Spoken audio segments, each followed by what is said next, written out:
Hello friends, मैं शिव शंकर और आप मेरे साथ इस वीडियो में पढ़ेंगे हिस्ट्री, जो कि 6 क्लास का एनसीईआरटी का है। और यह हमारा चैप्टर है पहला उसका, और इसका नाम है क्या, कब, कहाँ और कैसे। ठीक है, यानी कि क्या हुआ, कब हुआ, कहाँ हुआ और कैसे हुआ।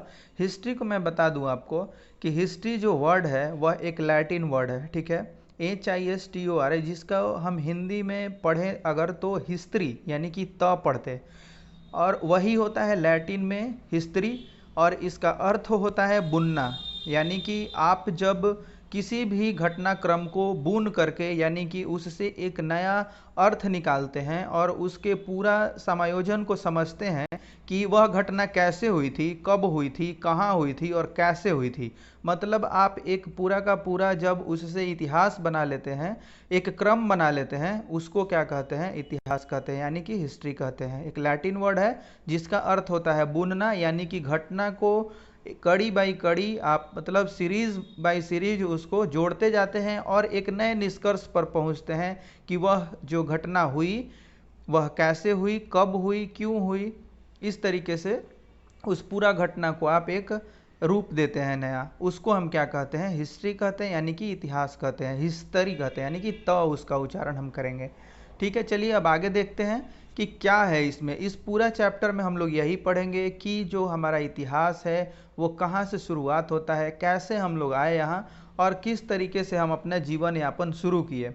तो यह देखते हैं कि कैसे पता लगाएं। पहले तो कैसे पता लगाएं कि हम क्या थे, कैसे थे, और क्या हमारा रहन सहन, खाना पीना क्या था। ठीक है, यह जानने के लिए कि कल क्या हुआ था, मतलब पीछे क्या हुआ था। रेडियो सुन सकते हो, टेलीविज़न देख सकते हो या फिर अखबार पढ़ सकते हो। साथ ही यह जानने के लिए पिछले साल क्या हुआ था, तुम किसी ऐसे व्यक्ति से बात कर सकते हो जिसे उस समय की स्मृति हो। लेकिन बहुत पहले क्या हुआ था यह कैसे जाना जा सकता है। बहुत पहले यानी कि जो आज हम इतिहास पढ़ते हैं वो बहुत पहले का पढ़ते हैं, लगभग 10,000 20,000 वर्ष पहले का इतिहास पढ़ते हैं। तो उस समय के इंसान अभी हमें कहाँ से मिलेंगे, नहीं मिलेंगे। तो हम क्या करते हैं, एक कड़ी जोड़ते हैं। उस टाइम के कुछ जो अभिलेख मिले हैं, उस टाइम के जो कुछ ताम्रलिपियाँ मिली हैं, उस टाइम के जो कुछ देवी देवता मिले हैं, और जो उस टाइम के सौदाह गृह मिले हैं, वो कैसे उस टाइम दफनाते थे, उनके साथ पशुओं को दफनाते थे। इस तरीके से हम क्या करते हैं, एक कड़ी बनाते हैं और अपने पीछे के यानी कि बहुत पीछे के इतिहास को समझने की कोशिश करते हैं। तो अब इसका हम कैसे पता लगाते हैं यह हम जानने की कोशिश करते हैं। ठीक है, अतीत के बारे में हम क्या जान सकते हैं, जो हमारे पीछे हो चुका है उसके बारे में हम क्या जान सकते हैं। अब यह कैसे जानेंगे भाई, क्या जान सकते हैं, ये मन में उत्सुकता होती है। जैसे मैं बता दूं कि पहले जब आप हड़प्पा सभ्यता या सिंधु घाटी सभ्यता की खोज हो रही थी, उस समय जो कराची का रेलवे लाइन बिछ रहा था, उस टाइम लोगों को ये नहीं पता था कि जब हम ये ईंटें निकाल रहे हैं और इतनी अच्छी और स्वस्थ ईंटें जो निकल रही थी रेलवे लाइन के लिए बनाने के लिए, तो उस समय हमें बिल्कुल भी पता नहीं था कि क्या कुछ वहाँ पे इतनी बड़ी सभ्यता का अवशेष छुपा हुआ है। लेकिन हम अपने अतीत के बारे में उस घटना के बाद जाने, और जो राखाल दास बनर्जी और जो जो साहनी जी थे, वो उन सबके सहयोग से, और जो रॉबर्ट विलियम थे और जॉन ब्रंटन थे, यानी कि जो उस टाइम के भारतीय पुरातत्व सर्वेक्षण विभाग के लोग थे, उन्होंने उसमें रुचि दिखाई और वह पूरा का पूरा सभ्यता हमारे बीच उभर करके आया।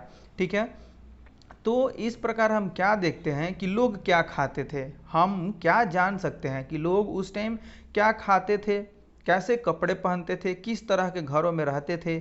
हम आखेटकों, शिकारियों, पशुपालकों, कृषकों, शासकों, व्यापारियों, पुरोहितों, शिल्पकारों, कलाकारों, गीतकारों या फिर वैज्ञानिकों के जीवन के बारे में जानकारियां हासिल कर सकते हैं। उस टाइम भाई लोग रहते थे तो हमारा वर्ण व्यवस्था कैसा था, हम क्या खाते थे, क्या कैसे रहते थे, व्यापार करते थे तो व्यापारी का क्या जीवन था, पुरोहित थे तो उनका जीवन कैसे चलता था। तो इस तरह से उनके रहन सहन सबको हम जान सकते हैं, जानने की जिज्ञासा रखते हैं।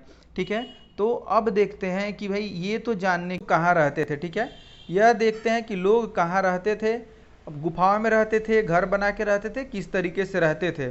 तो यह देखते हैं कि कई लाख वर्ष पहले, ठीक है, नर्मदा नदी का पता लगाना है। नर्मदा नदी का पता लगाओ। एक मानचित्र दिया गया है, नीचे मैप दिया गया है, जिसके माध्यम से यह पता लगाना है कि नर्मदा नदी कहाँ बहती है। ठीक है, अब कई लाख वर्ष पहले से लोग इस नदी के तट पर रह रहे हैं। यहाँ रहने वाले आरंभिक लोग में से कुछ कुशल संग्राहक थे, जो आसपास के जंगलों की विशाल संपदा से परिचित थे। ठीक है, जो लोग रहते थे इस नदी के आसपास, वो क्या करते थे, जो जंगल थे वहाँ के जो भी पेड़ पौधे से प्राप्त होने वाले फल फूल थे, उनका संग्रहण करते थे। ठीक है, वो संग्राहक हो गए थे, यानी कि उसको इकट्ठा करके रखते थे, अपने बाद के लिए उसको जोड़ करके रखते थे। अब हम देखते हैं कि अपने भोजन के लिए वे जड़ों, फलों तथा जंगल के अन्य उत्पादों का यहीं से संग्रह किया करते थे। ठीक है, अब जानवरों का आखेट यानी कि शिकार भी करते थे, जानवरों का आखेट करते थे, शिकार करते थे।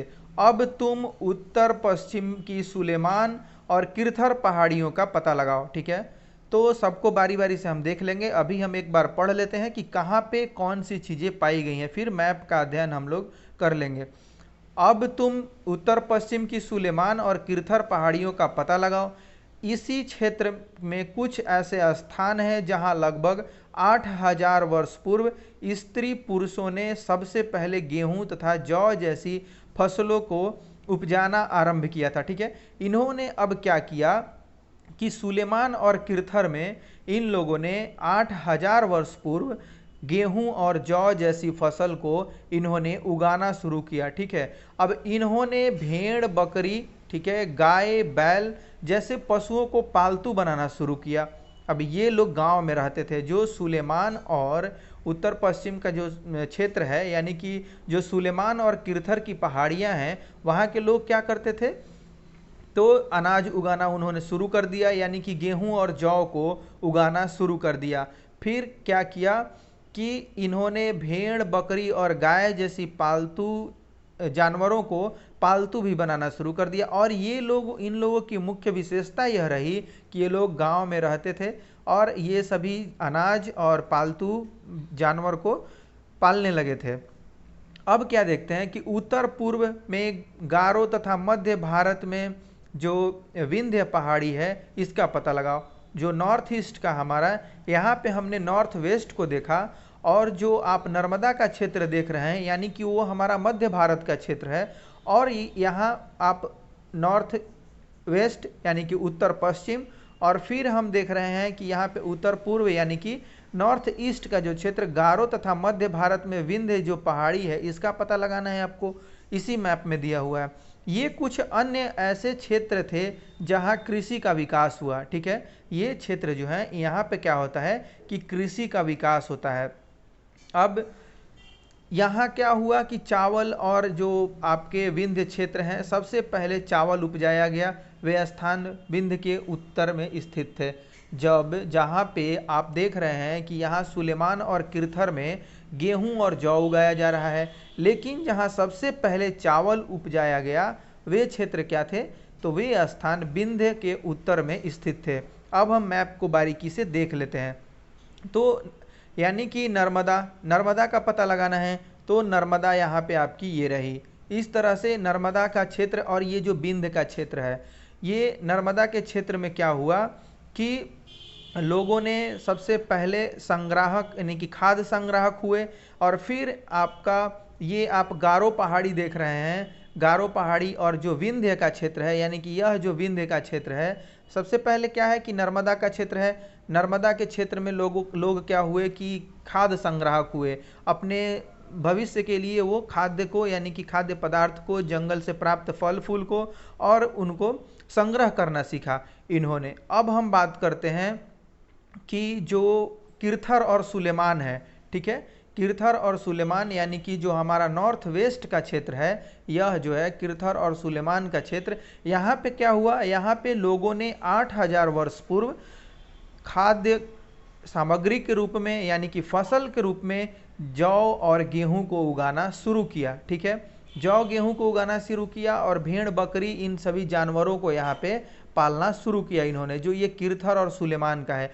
अब बात आती है तीसरे नंबर की, यानी कि जो हमारा विंध्य का क्षेत्र है, ठीक है, विंध्य का क्षेत्र है, और यह गारो साखी जो पहाड़ी है, गारो जो पहाड़ी है, ठीक है, गारो पहाड़ी है, ये नॉर्थ ईस्ट का यानी कि उत्तर पूर्व का यहाँ, और ये जो विंध्य का क्षेत्र है, ठीक है, इसके आसपास के क्षेत्रों में क्या हुआ कि चावल उगाया जाने लगा, ठीक है। यहाँ पे लोगों ने क्या किया, कृषि का विकास हुआ, जहाँ से चावल ये लोग उगाने लगे। उत्तर पूर्व के गारो तथा मध्य भारत के विंध्य पहाड़ियों का पता लगा, यहाँ पे कृषि का विकास हुआ और सबसे पहले चावल जो उपजाया गया वह विंध्य के इन सभी क्षेत्रों को जो आप देख रहे हैं, यह गारो जो है, यहाँ पे कृषि का विकास होता है। और ये जो क्षेत्र है विंध्य का क्षेत्र है, इधर क्या होता है, कृषि का विकास होता है और सबसे पहले यहाँ चावल उगाया जाता है विंध्य के क्षेत्र में, ठीक है। तो इन तीनों में यही मामूली अंतर रहता है कि किरथर में क्या होता है कि जौ और गेहूं को उगाया जाता है। फिर आपका यहाँ पे नर्मदा का जो क्षेत्र है, यहाँ पे लोग खेती करने, ये खाद्य संग्राहक हो जाते हैं। ये नर्मदा का जो क्षेत्र है, यहाँ पे खाद्य संग्राहक होते हैं। और उसके बाद यहाँ जो आप देख रहे हैं गारो पहाड़ी और ये विंध्य का जो क्षेत्र है मध्य का, उसमें क्या करते हैं लोग, चावल उगाते हैं। विंध्य के क्षेत्र में चावल उगाते हैं और इन सभी जगहों पर क्या कृषि का साक्ष्य मिलता है, ठीक है। तो इन सभी चीज़ों को आप याद रखेंगे, ध्यान से देखेंगे। इधर आप नदी से समझ सकते हैं किरथर को, किरथर और सुलेमान को। फिर यहाँ से आप समझ सकते हैं इस गारो पहाड़ी को। फिर यहाँ आप इस तरीके से, ये गारो पहाड़ी का क्षेत्र है, इस तरीके से यहाँ देख सकते हैं इस मैप में कि विंध्य पहाड़ी है, नर्मदा है। ये सारे क्षेत्र जो हैं, यहाँ पे खाद्य संग्राहक हुए लोग, फिर कृषि करने लगे और गेहूं, जौ और चावल का उत्पादन प्रारंभ हो गया। अब हम क्या देखते हैं कि मानचित्र में सिंधु तथा इसकी सहायक नदियों का पता लगाने का प्रयास करें, ठीक है। मानचित्र जो दिया हुआ है इसमें क्या करना है कि सिंधु और इसकी जो सहायक नदियां हैं इसको पता लगाना है। अब सहायक नदियां उन्हें कहते हैं जो एक बड़ी नदी में मिल जाती हैं। लगभग 4700 वर्ष पूर्व इन्हीं नदियों के किनारे कुछ आरंभिक नगर फले फूले। जो ये सहायक नदियां हैं और जो सिंधु नदी है, इसके इर्द गिर्द, इसके किनारों पर क्या हुआ, 4700 वर्ष पूर्व की आरंभिक नगर बनना शुरू हुए, फलना फूलना शुरू हुए। अब गंगा व इसकी सहायक नदियों के किनारे तथा समुद्र के तटवर्ती इलाकों में नगरों का विकास लगभग 2500 वर्ष पूर्व हुआ। यानी कि सबसे पहले नगरों का जो विकास होता है वो आपका सिंधु नदी के किनारे और जो इसकी सहायक नदियां हैं, यानी कि इन सभी जगहों पे शुरू होता है। ये आपका सिंधु इधर से निकलती है, फिर इसमें बहुत सारी नदियां आकर के मिलती हैं, और ये जितनी इसकी सहायक नदियां हैं, मतलब ये जो आपका क्षेत्र होता है, यहाँ पर क्या होता है कि नगर बनना सबसे पहले शुरू होता है। कब? 4700 वर्ष पूर्व, ठीक है, यानी कि 4700 वर्ष पूर्व ये सब शुरू होता है। अब फिर हम गंगा को देखते हैं। तो गंगा का जो क्षेत्र है, हम जो गंगा का जो क्षेत्र देखते हैं, यहाँ से ये गंगा आती है, ठीक है, इस प्रकार से। और गंगा का जो क्षेत्र होता है, इसमें सबसे पहले क्या होता है कि 2500 ईस्वी पूर्व यहाँ लोग बसना शुरू होते हैं और यहाँ नगर बनना शुरू होता है। यानी कि सबसे पहले जो नगर बनना शुरू होता है वह इस क्षेत्र में सिंधु घाटी के इर्द गिर्द, उसके और उसकी सहायक नदियों के इर्द गिर्द शुरू होता है, उसके किनारे पर शुरू होता है, ठीक है। वहाँ शुरू होता है सिंधु के पास कितना, 4700 वर्ष पूर्व, और जो गंगा नदी है वहाँ पर शुरू होता है 2500 ईसा पूर्व। अब गंगा तथा इसकी सहायक नदी सोन का पता लगाओ। गंगा के दक्षिण में इन नदियों के आसपास का क्षेत्र प्राचीन काल में मगध, यानी कि वर्तमान में बिहार के नाम से जाना जाता था। यह जो सोन का क्षेत्र है, यानी कि देख रहे हैं आप, गंगा है ये। अब गंगा में ये यहाँ से आपका सोन नदी आकर के मिलती है। अब यह जो क्षेत्र होता है ना, यहीं पर आपका मगध साम्राज्य फलता फूलता है और पूरा मगध साम्राज्य का विकास होता है। और मगध साम्राज्य जो बिहार में है, और वो पूरे भारत का एक बहुत ही शक्तिशाली साम्राज्य माना जाता था। इसका विकास होता है गंगा और सोन के तरफ। अब हम देखते हैं कि अशोक इसके शासक बहुत शक्तिशाली थे। इसके शासक में आप अशोक का और जो बिंदुसार हैं इनके बारे में देखेंगे, पढ़ेंगे, जो कि बाद में आपको पढ़ाया जाएगा। इसके शासक बहुत शक्तिशाली थे। जो मगध साम्राज्य था इसके शासक बहुत शक्तिशाली थे और उन्होंने एक विशाल राज्य स्थापित किया था। देश के अन्य हिस्सों में भी ऐसे राज्यों की स्थापना की गई थी। ठीक है, देश के अन्य राज्यों में भी ऐसे जो राज्य हैं उनकी स्थापना की गई थी। अब हम क्या देखते हैं, लोगों ने सदैव उपमहाद्वीप के एक हिस्से से दूसरे हिस्से तक यात्रा की। लोगों ने क्या किया, उपमहाद्वीप के एक हिस्से से दूसरे हिस्से तक यात्रा की। कभी कभी हिमालय जैसी ऊंचे पर्वतों, पहाड़ियों, रेगिस्तानों, नदियों तथा समुद्रों के कारण यात्रा जोखिम भरी होती थी। फिर भी ये यात्रा उनके लिए असंभव नहीं थी। अतः कभी लोग काम की तलाश में तो कभी प्राकृतिक आपदाओं के कारण एक स्थान से दूसरे स्थान पर जाया करते थे। कभी क्या होता था, सेनाएं दूसरे क्षेत्रों पर विजय हासिल करने के लिए जाती थी। तो ये सभी क्या थे कि इनका कारण था कि ये भाई क्यों जाते थे। और क्या था कि लोग अपने जो मूल्यवान वस्तुएं थीं उनको एक स्थान से दूसरे स्थान पर ले जाते थे, उसको बेचते थे, फिर वहां से लेकर के आते थे। फिर जो धार्मिक गुरु थे यानी कि जो धार्मिक लोग थे, शिक्षा और सलाह देते हुए एक गांव से दूसरे गांव तथा एक कस्बे से दूसरे कस्बे तक जाते थे। इस प्रकार से क्या होता है कि कुछ लोग नए और रोचक स्थानों को खोजने की चाह में उत्सुकतावश भी यात्रा करते थे।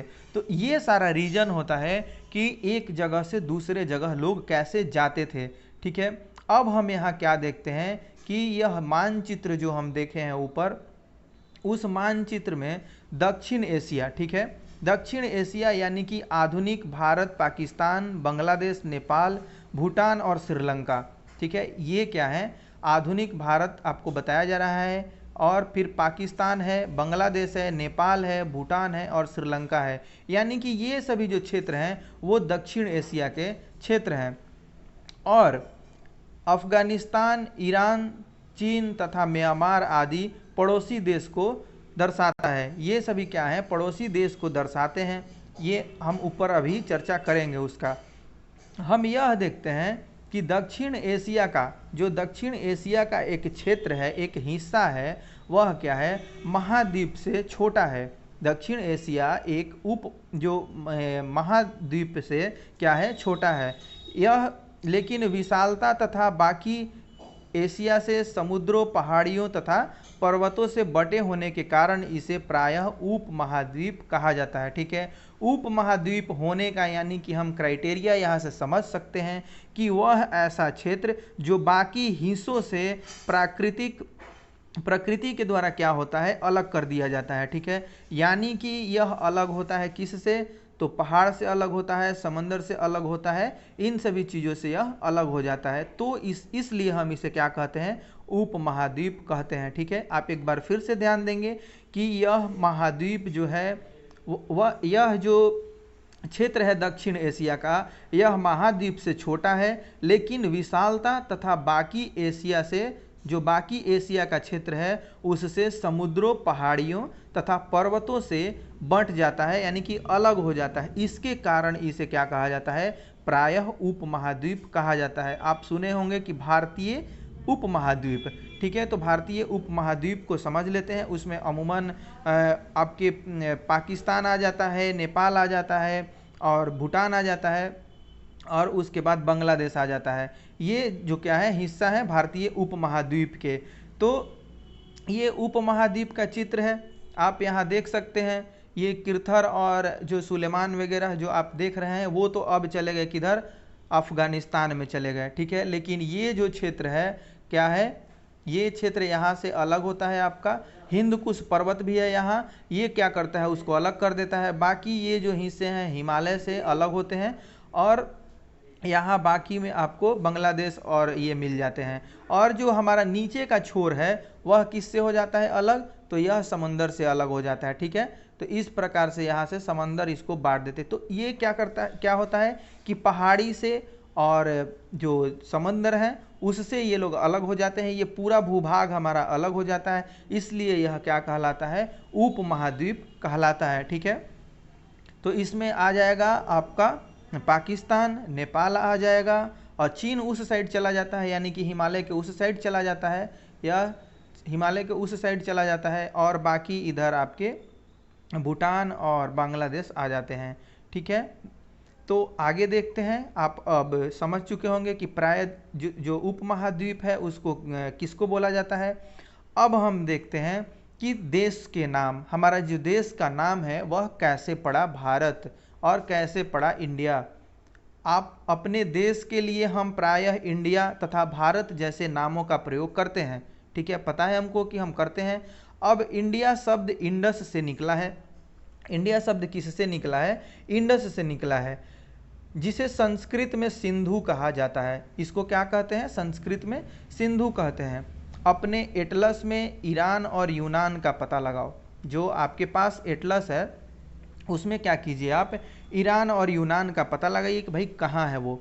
अब लगभग 2500 वर्ष पूर्व उत्तर पश्चिम की ओर से आने वाले ईरानियों और यूनानियों ने सिंधु को हिंदोस अथवा इंदोस, ठीक है, हिंदोस अथवा इंदोस, और इस नदी के पूर्व में स्थित भूमि प्रदेश को इंडिया कहा। ठीक है, अब यह ध्यान देने योग्य बात है कि इंडिया किसने कहा, हमें इंडिया कहा यूनानियों और ईरानियों ने। यहाँ हम देखते हैं कि अपने देश के लिए प्रायः इंडिया और भारत जैसे नामों का प्रयोग करते हैं। ठीक है, हम किसके लिए करते हैं, भारत के लिए, अपने देश के लिए। अब इंडिया शब्द इंडस से निकला है, जिसे संस्कृत में सिंधु कहा जाता है। अपने एटलस में आप ईरान और यूनान का पता लगाओ। लगभग 2500 वर्ष पूर्व उत्तर पश्चिम की ओर से, यानी कि जो हम उधर देख रहे हैं हिंदू कुश पर्वत, ये आप उत्तर पश्चिम का जो क्षेत्र देख रहे हैं वो हिंद कुश पर्वत, ये यहाँ से उत्तर पूर्व से यहीं से ये आते हैं सुलेमान, और जो काबुल आप देख रहे हैं हिंदू कुश पर्वत, यह जो अफगानिस्तान को बांटता है वो उधर से आते हैं। और हमें क्या नाम देते हैं, इंडस को इस तरीके से बुलाते हैं कि इंडोस या हिंदोस कहते हैं। ठीक है, क्या बोलते हैं, हिंदोस अथवा इंदोस बोलते हैं सिंधु नदी को। यूनानी ने उत्तर पश्चिम से ये आते हैं, ईरानी और यूनानी, और सिंधु को यह हिंदोस अथवा इंदोस, और इस नदी के जो पूरब में भाग है, यानी कि जो भूमि है, भूमि प्रदेश है, इसको ये लोग इंडिया कहते हैं। अब भारत नाम का प्रयोग उत्तर पश्चिम में जो हमारे रहने वाले लोग हैं एक समूह के लिए किया जाता था। कि किसके लिए किया जाता था, जो उत्तर पश्चिम में भारत का जो नाम है, भरत, यानी कि भारत से ही भारत की उत्पत्ति हुई है। भारत नाम का प्रयोग उत्तर पश्चिम में रहने वाले लोगों के एक समूह के लिए किया जाता था।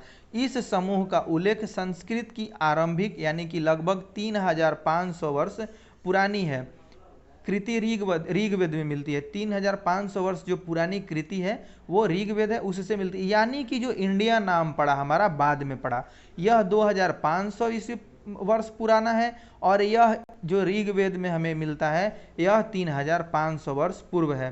तो यह जो ऋग्वेद है, यानी कि ऋग्वेद के बारे में विस्तृत ऋग्वैदिक काल वगैरह में हम लोग चर्चा करेंगे, जो कैसे लिखा गया, इसके संकलनकर्ता कौन है, कृष्णद्वैपायन है, और इसके जो मंडल हैं 10, उसमें कौन कौन से इसको लिखे हैं, किस मंडल में कौन सी जो मंत्र हैं वो आते हैं, इन सभी को हम लोग पढ़ेंगे, वो बाद की बात है। और यह किसके समकालीन माना जाता है, ऋग्वेद हमारा ऋग्वेद माना जाता है समकालीन, जो ईरानी ग्रंथ है जेंद अवेस्ता, उसके समकालीन माना जाता है। यानी कि यह विश्व के प्राचीनतम ग्रंथों में से एक है। ठीक है, अब अतीत के बारे में कैसे जानें, अब हमारा जो अतीत है भाई उसके बारे में हम कैसे जानेंगे। अतीत की जानकारी हम कई तरह से प्राप्त कर सकते हैं। इनमें से एक तरीका अतीत में लिखी गई पुस्तकों को पढ़ना और ढूंढना और पढ़ना। ठीक है, तो क्या करेंगे हम, बहुत सारी जो पहले पुस्तकें लिखी गई हैं उनको हम ढूंढेंगे और पढ़ेंगे। इससे हमें क्या मिलेगी, अतीत के बारे में जानकारी मिलेगी। ये पुस्तकें हाथ से लिखी होने के कारण पांडुलिपि कही जाती हैं, और अंग्रेजी में पांडुलिपि के लिए प्रयुक्त होने वाला जो शब्द है वह मैन्युस्क्रिप्ट है। और इसका लैटिन शब्द मैनु, जिसका अर्थ है हाथ, से निकला है। ठीक है, और ये इस तरीके से क्या कहलाती हैं, मैन्युस्क्रिप्ट कहलाती हैं, हाथ से निकला हुआ, हाथ से लिखा हुआ। अब हम क्या देखते हैं कि ये पांडुलिपियां प्रायः ताड़पत्रों अथवा हिमालय क्षेत्र में उगने वाले भूर्ज नामक, यानी कि भोजपत्र जिसको हम भी यह बोल सकते हैं, नामक पेड़ की छाल से विशेष तरीके से तैयार भोजपत्र पर लिखी मिलती हैं। अब हम क्या देखते हैं कि जब आप हिमालय क्षेत्र में जाएंगे, यानी कि कश्मीर वगैरह के क्षेत्र में जाएंगे, तो इनके पेड़ मिलते हैं, और अमूमन ऐसा होता है कि ये उभरे होते हैं, बाहर की तरफ से इनकी तनाएं जो होती हैं उभरी होती हैं, और इसमें से आप इनको निकालेंगे तो एक पेपर की तरह, यानी कि एक परत की तरह वो बाहर निकल आएंगी, और उस पर ये क्या होता था, इनको लिखा जाता था। अब हम देखते हैं कि भाई ताड़पत्र इनको किसको कहा जाता है, ताड़पत्र से बनी पांडुलिपि है। अब यह पांडुलिपि लगभग 1000 वर्ष पहले लिखी गई थी। किताब बनाने के लिए ताड़ के पत्तों को काट कर उनके अलग अलग हिस्सों को एक साथ बांध दिया जाता था। ठीक है, इनको क्या किया जाता था, एक साथ बांध दिया जाता था। अब भुर्ज पेड़ की छाल से बनी ऐसी ही एक पांडुलिपि को तुम यहाँ देख सकते हो। ये जो है एक पांडुलिपि है। ठीक है, इस तरीके से पांडुलिपि बनते थे, और इन पर जो पुराने वेद पुराण और जो नाटक हैं वो लिखे जाते थे, जिनसे हमें क्या मिलती है, उस समय के सामाजिक और आर्थिक जो जीवन था कैसा था, इसके बारे में हमको पता चलता है। अब हम क्या देखते हैं कि इनके अतिरिक्त हमारे यहाँ महाकाव्य, जो महाकाव्य हैं और जो कविताएं हैं, यानी कि हमारे यहाँ जो रामायण और महाभारत हैं, ये सभी महाकाव्य में आते हैं। और कविता और नाटक, इस तरह से ये भी हमारे स्रोत हैं। किसके स्रोत हैं, इतिहास को जानने के स्रोत हैं। हमारे जो पहले के पूर्वज थे और हमारे जो पहले की सभ्यताएं थी, उनको जानने का यह एक सोर्स है, और हमारे इतिहास को जानने का एक सोर्स है।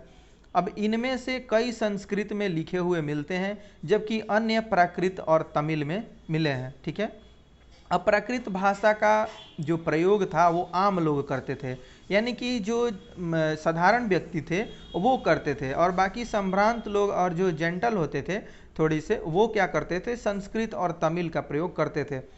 अब हम अभिलेखों का भी अध्ययन कर सकते हैं। अभिलेख क्या होते हैं भाई, तो अभिलेख होते हैं जो राजा महाराजाओं द्वारा किसी धातु के ताम्रपत्र पर, या जो शिलालेख यानी कि पत्थरों पर जो उनके द्वारा लिखवाई गई कुछ आदेश और अन्य जो चीज़ें होती थी, उनको हम क्या बोलते हैं, अभिलेख बोलते हैं। ठीक है, अब अभिलेखों का अध्ययन कर देते हैं।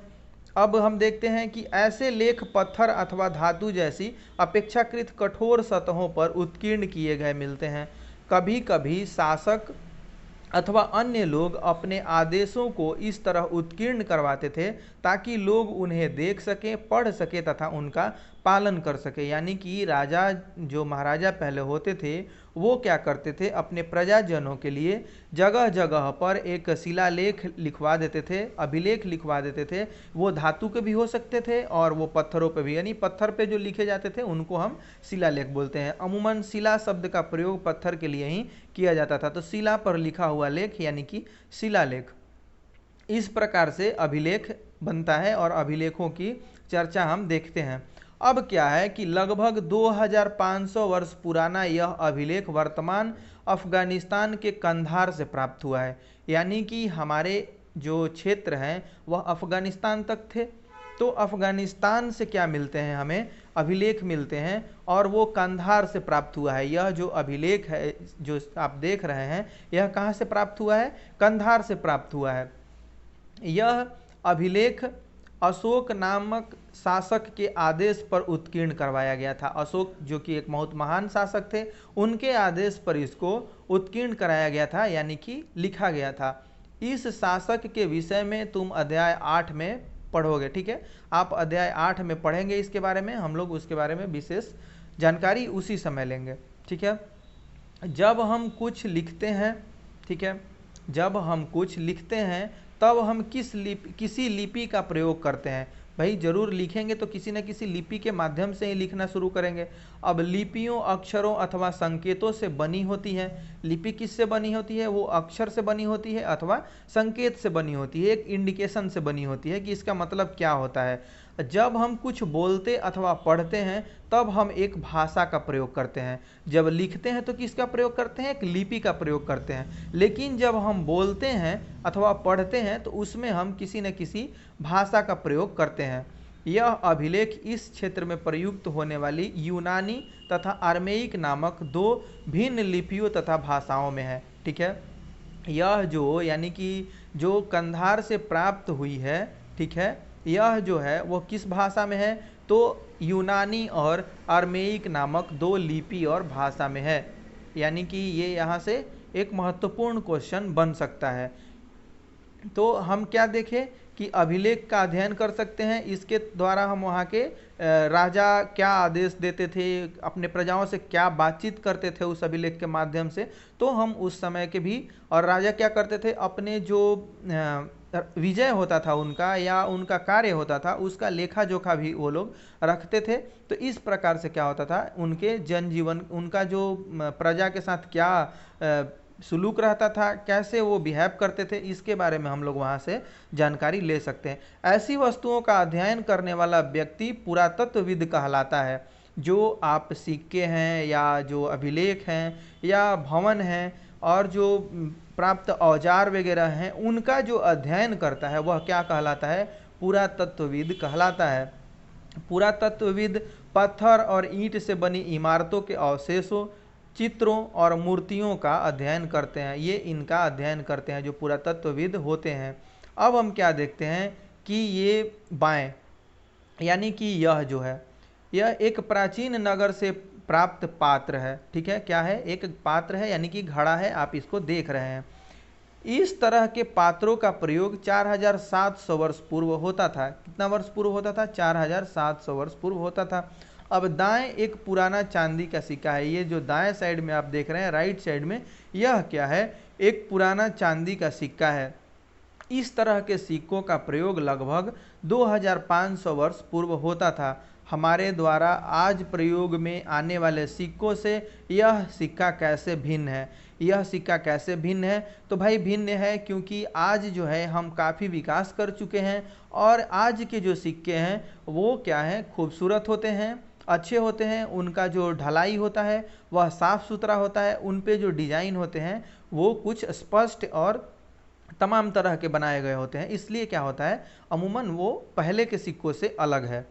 तो अब हम देखते हैं कि पुरातत्वविद क्या करते हैं, जानवरों, चिड़ियों तथा मछलियों की हड्डियां भी ढूंढते हैं। इससे उन्हें यह जानने में भी मदद मिलती है कि अतीत में लोग क्या खाते थे। ठीक है भाई, सही है, अगर हड्डी मिल रही है तो यानी कि लोग वहाँ क्या खाते थे, किस जानवर को खाते थे, कैसे खाते थे, इन सभी चीज़ों का पता लगा सकते हैं। वनस्पतियों के अवशेष बहुत मुश्किल से बच पाते हैं। यदि अन्न के दाने अथवा लकड़ी के टुकड़े जल जाते हैं तो जले हुए रूप में बचे रहते हैं। क्या होता है भाई, लकड़ी का टुकड़ा यदि जल जाता है तो वह जले हुए रूप में रहता है। अब क्या पुरातत्वविदों को बहुधा कपड़ों के अवशेष मिलते होंगे। अब हम यह देखते हैं कि भाई जो पुरातत्वविद हैं वो तो बहुत सभी जगहों पे घूमते हैं और इन सभी चीज़ों को इकट्ठा करते हैं, क्या उनको कभी कपड़ों का अवशेष मिला है, यानी कि कपड़े उस समय लोग पहनते थे। अब हम यह देखते हैं कि पांडुलिपियों, अभिलेखों तथा पुरातत्व से ज्ञात जानकारियों के लिए इतिहासकार प्रायः स्रोत शब्द का प्रयोग करते हैं। ठीक है, इतिहास किस शब्द का प्रयोग करते हैं, पांडुलिपि, अभिलेख, पुरातत्व, इन सभी के लिए वो एक सोर्स शब्द का यानी कि स्रोत शब्द का प्रयोग करते हैं। इतिहासकार उन्हें कहते हैं जो अतीत का अध्ययन करते हैं। इतिहासकार हम किसे कहते हैं, जो अतीत का अध्ययन करते हैं, यानी कि जो पीछे बातें हो चुकी हैं, यानी कि बार बार इस चीज़ का जिक्र आता है कि वो एक रहस्य को बुन करके, ठीक है, यानी कि हिस्ट्री उसी को बोलते हैं जो किसी आप स्रोत को बुन करके एक नया चीज, नया अर्थ बनाते हैं, यानी कि नया ये बात पता लगाते हैं कि भाई उस समय के लोग क्या खाते थे, क्या पीते थे। तो आपको एक अनाज की भूसी मिलती है तो उससे आप ये पता लगाते हैं कि वहाँ के लोग क्या खाते थे। ठीक है, अब फिर आपको हड्डियाँ मिलती हैं जानवरों की, इससे आप ये पता लगाते हैं कि वहाँ के लोग क्या खाते हैं, और आप बहुत तरह के जो ये आपको अगर कपड़ा मिल जाता है तो ये पता लगेगा आपको कि वहाँ के लोग क्या पहनते थे। तो इस तरीके से यह हिस्ट्री जो है हमारा हिस्ट्री यानी कि HISTORY जिसको हिस्ट्री पढ़ा जाता है, वह एक लैटिन वर्ड है जिसका अर्थ होता है बूनना, यानी कि बून करके एक स्पष्ट अर्थ को समझाना। ठीक है, एक स्पष्ट अर्थ को समझाना और हम तक लाना, इसी को हम हिस्ट्री कहते हैं। और क्या देखते हैं, अतीत एक या अनेक। अतीत हमारे कितने हैं भाई, एक हैं कि अनेक हैं, यह देखते हैं कि क्या तुमने इस पुस्तक के शीर्षक हमारे अतीत पर ध्यान दिया है। यहाँ अतीत शब्द का प्रयोग बहुवचन के रूप में किया गया है। अतीत का जो प्रयोग है वह प्लूरल के लिए किया गया है। ऐसा इस तथ्य की ओर ध्यान दिलाने के लिए किया गया है कि अलग अलग समूह के लोगों के लिए इस अतीत के अलग अलग मायने थे। ठीक है, अलग अलग जो समूह था वहाँ के लोग थे, उनके लिए अलग अलग अतीत के मायने थे। उदाहरण के लिए पशुपालकों अथवा कृषकों का जीवन राजाओं तथा रानियों के जीवन से तथा व्यापारियों का जीवन शिल्पकारों के जीवन से बहुत भिन्न था। ठीक है, इस प्रकार से अतीत जो शब्द है उसका प्रयोग प्लूरल के लिए किया गया है, यानी कि बहुवचन के लिए किया गया है। यह आज भी है कि आज के जो धनाढ्य हैं, जो धनवान हैं, उनसे हमारा जो आम लोग हैं उनका जो जीवन है वो बहुत अलग है। ठीक है, जो बड़े बड़े साहूकार हैं उनसे जो आज के ज़माने के जो छोटे निम्न लोग हैं उनका भी जीवन क्या है, अलग है। उस समय भी ऐसा ही था। जो यानी कि राजा रानी थे, उनका क्या था कि जो व्यापारी हैं उनका जीवन शिल्पकारों से अलग है, जो राजा रानी हैं उनका जीवन किसानों से अलग होता था। इस तरह से उस समय भी होता था। उदाहरण के लिए क्या है कि आज अंडमान द्वीप के अधिकांश लोग अपना भोजन मछलियां पकड़कर, शिकार करके तथा फल फूल के संग्रह द्वारा प्राप्त करते हैं। ठीक है, क्या होता था कि आज भी यहाँ की हमारे यहाँ अंडमान में कितना अलग है। और फिर इसके विपरीत क्या देखते हैं कि शहरों में रहने वाले लोग खाद्य आपूर्ति के लिए अन्य व्यक्तियों पर निर्भर करते हैं, यानी कि वो किसानों पर निर्भर हैं और वह वहाँ पर अगर किसान उनको अन्न उत्पादित करके नहीं भेजता है तो उनकी खाद्य आपूर्ति नहीं हो पाएगी। इस तरह के भेद अतीत में भी विद्यमान थे, उस समय भी इस तरह के भेद विद्यमान थे। अब हम क्या देखते हैं कि उस समय शासक अपनी विजय का लेखा जोखा रखते थे। हमने इसको जाना है कि क्या करते थे, अपने विजय का लेखा जोखा रखते थे। भाई वो राजा थे और किसके साथ वो कैसी लड़ाइयाँ करते थे, उनके किस कमजोरी के कारण, किन बातों के कारण वो हार गए थे, या किन बातों के कारण उन्होंने ऐसा युद्ध में क्या किया था कि वो जीत गए थे, इसका वो क्या करते थे, लेखा जोखा करते थे। वहाँ से कितनी धन की प्राप्ति होती थी उनको, और अगर कोई शासक उन पर आक्रमण कर देते थे तो कितना उनको नुकसान होता था। इन सभी बातों का वो लेखा जोखा रखते थे। यही कारण है कि हम उन शासकों तथा उनके द्वारा लड़ी जाने वाली लड़ाइयों के बारे में काफ़ी कुछ जानते हैं, जबकि शिकारी, मछुआरे, संग्राहक, कृषक अथवा पशुपालक जैसे आम आदमी प्रायः अपने कार्य का लेखा जोखा नहीं रखते थे। ये आज भी हमारे लिए प्रासंगिक है कि हम जो छोटे व्यक्ति हैं वो क्या करते हैं, अमूमन अपने जीवन का लेखा जोखा नहीं रखते। जो आज भी बड़े बड़े धनाढ्य हैं या आज भी जो राजकाज में लिप्त और व्यक्ति हैं वो क्या करते हैं, उसका लेखा जोखा रखते हैं। जो हमारी सरकारें हैं वो क्या करती हैं, लेखा जोखा रखती हैं कि किस देश के साथ हमारा कितने का व्यापार हुआ, किसके साथ कितने का गोला बारूद खरीदा। इन सभी चीज़ों का जो हमारी सरकारें हैं वो रखती हैं, लेकिन हम नहीं रखते। जो छोटे मध्यम वर्गीय लोग हैं, निम्न वर्गीय लोग हैं, वो इसका लेखा जोखा नहीं रखते। तब की भांति ही आज भी वही चीज़ें घटित होती हैं हमारे जीवन में, यानी कि अमूमन वैसा ही हम जी रहे हैं लगभग, अगर माने तो। अब क्या देखते हैं, तिथियों का मतलब कि क्या तिथि भाई क्या है, तिथि से क्या मतलब है, ईसा पूर्व क्या है, ईस्वी क्या है। अब हम उसके बारे में देखते हैं। अगर कोई तुमसे तिथि के विषय में पूछे तो तुम शायद उस दिन की तारीख, माह, वर्ष जैसे कि 2000 या इसी तरह का कोई और वर्ष बताओगे। ठीक है, अब वर्ष की यह गणना ईसाई धर्म प्रवर्तक ईसा मसीह के जन्म की तिथि से की जाती है। किससे की जाती है? ईसा मसीह के जन्म की तिथि से की जाती है। अतः 2000 वर्ष कहने का तात्पर्य ईसा मसीह के जन्म के 2000 वर्ष बाद से है। ठीक है, कितना है? 2000 वर्ष बाद से है इसका। अब ईसा मसीह के जन्म के पूर्व की सभी तिथियां ईसा पूर्व यानी कि ईसा से पहले के रूप में जानी जाती हैं। ये आप स्पष्टतः समझ गए होंगे।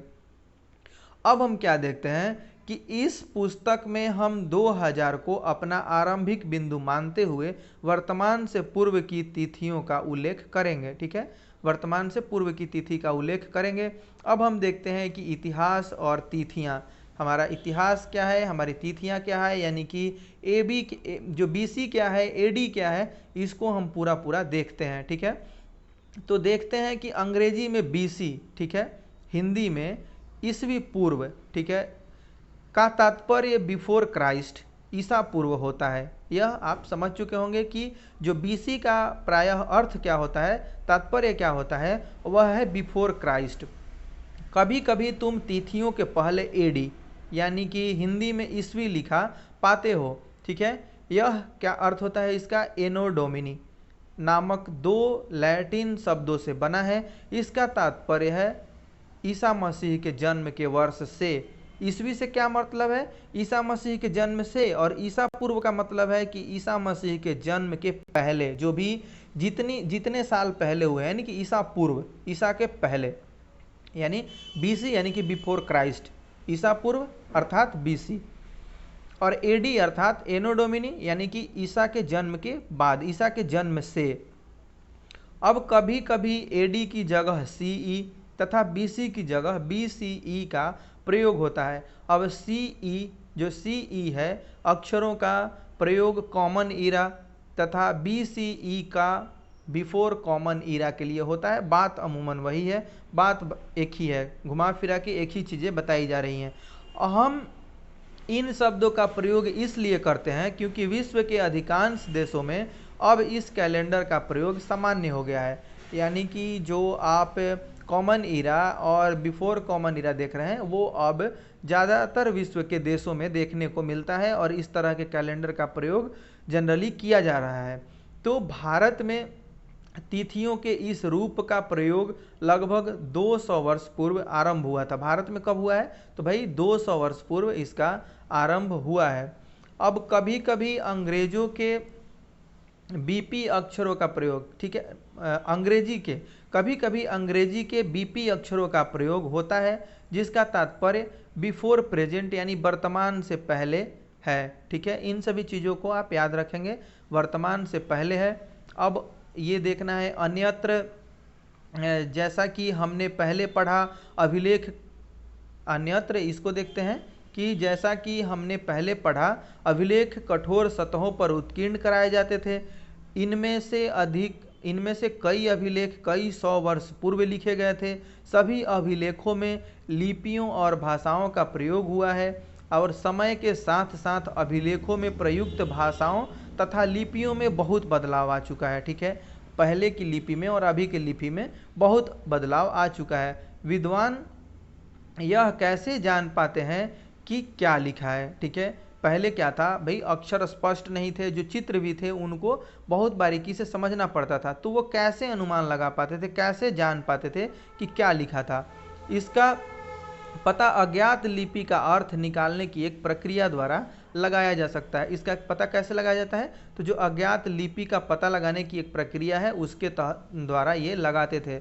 अब हम क्या देखते हैं कि इस प्रकार से अज्ञात लिपि को जानने की एक प्रसिद्ध कहानी उत्तरी अफ्रीकी देश मिस्र से मिलती है। कहाँ से मिलती है? उत्तरी अफ्रीकी देश मिस्र से मिलती है। लगभग 5000 वर्ष पूर्व यहाँ राजा रानी रहते थे। ठीक है, अब हम क्या देख रहे हैं कि आप यहाँ ध्यान से देखिए। ठीक है, और यहाँ आप देख रहे हैं कि यह इस तरीके से स्क्वायर है। ठीक है, अब यहाँ इस तरीके से अर्धचंद्राकार है, अर्धगोलाकार है। यहाँ आप जो बाघ देख रहे हैं, यहाँ लायन है। ठीक है, तो इस तरह से ये क्या करते थे, अब इसको अलग अलग यहाँ लिखा हुआ है। ठीक है, तो इस तरीके से ये क्या करते थे कि पता लगा लेते थे कि इस तरह का चित्र है तो उसका अर्थ एल ही है। ठीक है। अब इस तरह का चित्र है तो इसका अर्थ एम ही है, जो कि बार बार हर जगह उनको स्पष्ट मिलता था, यानी कि उसमें बदलाव नहीं होता था। इस प्रकार से वो लिपि को क्या कर लेते थे, पढ़ लेते थे। यानी कि यहाँ ए आप देख रहे हैं तो इस तरह का पक्षी बना हुआ है तो यह ए है, वो हर जगह इसी तरह से इसका इस्तेमाल होता था। ये नहीं कि अब इस तरह के पक्षी के जगह पे कुछ और पक्षी का इस्तेमाल हो गया और उसका मतलब ए ही है, नहीं। अब ए है तो उसका अर्थ यानी कि इस पक्षी का ही अर्थ ए है। अब ये बाघ बना हुआ है तो इसी का अर्थ एल है। इस तरह से वो क्या करते थे कि पहचान लेते थे। अब मिस्र के उत्तरी तट पर, मिस्र के उत्तरी तट पर ये रोसेटा, ठीक है, रोसेटा नाम का एक कस्बा है। यहाँ से एक ऐसा ही उत्कीर्ण पत्थर मिला है जिस पर एक लेख 3 भिन्न भिन्न भाषाओं तथा लिपियों, यानी कि किससे मिलता है, यूनानी तथा मिस्री लिपि के 2 प्रकारों से है, ठीक है। 3 भाषाओं तथा लिपियों, यूनानी तथा मिस्री लिपि के 2 प्रकारों में से है ये, 2 प्रकारों में है ये।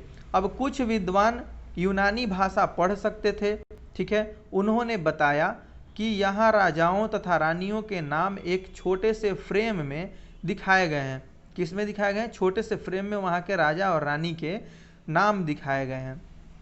इसे क्या कहते हैं, कारतूस कहा जाता है।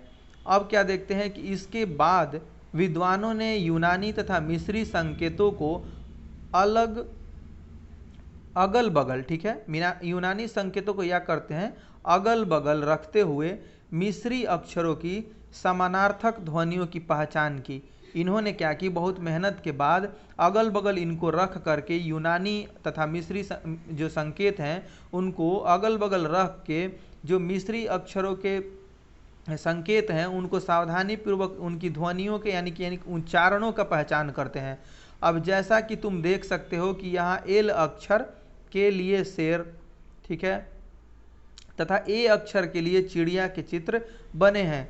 एक बार जब उन्होंने यह जान लिया कि विभिन्न अक्षर किनके लिए प्रयुक्त हुए हैं तो वे आसानी से अन्य अभिलेखों को भी पढ़ सकते हैं, ठीक है। वो क्या करते थे, अन्य अभिलेखों को भी पढ़ लेते थे। अब कृषि का आरंभ हमने पढ़ा है कि यह कब हुआ है, तो भाई 8000 वर्ष पूर्व हुआ है। अब सिंधु सभ्यता का जो प्रथम नगर था, आप सिंधु नदी और उसके जो सहायक नदियां हैं उसके इर्द गिर्द जो देख रहे हैं वह क्या कब शुरू होता है, तो 4700 वर्ष पूर्व शुरू होता है। अब गंगा घाटी के जो नगर हैं, मगध का बड़ा राज्य, ये कब शुरू होता है, तो 2500 वर्ष पूर्व शुरू होता है। अब लगभग वर्तमान यानी कि लगभग जो अभी का समय है वह 2000 वर्ष पूर्व, ठीक है, 2000 वर्ष पूर्व है ये। इसको एक हम लोग अमूमन मान के चल रहे हैं कि यह 2000 वर्ष पूर्व है, यानी कि वर्तमान है, प्रेजेंट है। तो हम कैसे लिपि को पढ़ते थे पहले के इतिहासकार, ये देखते हैं कि चिड़िया के लिए ए और बाघ के लिए एल का प्रयोग किया गया है। तो इस प्रकार से सारा कुछ उस समय भी लिपि को पढ़ने में और जो उस टाइम की भाषाएं थी उसको जानने में, ध्वनियों के उच्चारण में सहायक होती थी और लोग एक सावधानी पूर्वक उसका अर्थ निकालते थे। तो इसमें हमने देखा कि कैसे क्या हमारा सोर्स रहा है हिस्ट्री का, कैसे हमने पढ़ा है, कैसे ताम्र लिपियाँ मिली हैं और इनको कैसे लिखा जाता है, इनको मैन्युस्क्रिप्ट बोला जाता है, पांडुलिपियों को, ठीक है। इस प्रकार से यह जो आपका चैप्टर है पहला वो समाप्त हो जाता है। आगे हम और पढ़ेंगे और देखें हम मानचित्र के माध्यम से कि किस तरह से कहाँ कहाँ चावल की खेती हुई, कहाँ आपका जौ और गेहूं की खेती हुई, कहाँ से लोग जो हैं वो खाद्य संग्राहक बने, यानी कि नर्मदा की जो है। तो इस वीडियो में इतना ही और thanks for watching this video.